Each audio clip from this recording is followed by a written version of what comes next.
வணக்கம். சன் நியூஸின் காலை செய்திகளை வழங்குவதற்காக நான் ஷமீனா. செய்திகளை விரிவாக பார்ப்பதற்கு முன்பாக முதலில் தலைப்புச் செய்திகள்.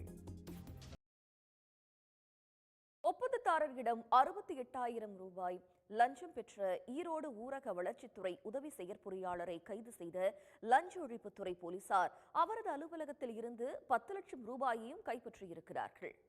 ஈரோடு வெப் தொடரால் ஈர்க்கப்பட்டு கள்ளநோட்டு அச்சடித்த 6 பேர் கும்பல் கர்நாடகாவில் கைது செய்யப்பட்டிருக்கிறார்கள். கள்ளநோட்டை மாற்ற சென்ற போது மோசடி கும்பல் சிக்கியது எப்படி? அமெரிக்க அதிபர் தேர்தல் போட்டியில் இருந்து விலகுவது பற்றி ஜோ பைடன் பரிசீலித்து வருவதாக வெளியான தகவலை வெள்ளை மாளிகை திட்டவட்டமாக மறுத்துள்ளது.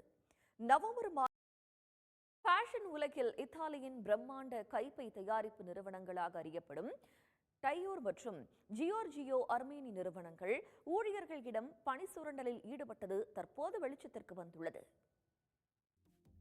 மேலும் பல அண்மை செய்திகளுக்கு தொடர்ந்து இணைந்திருங்கள் சன் நியூஸ் தொலைக்காட்சியுடன்.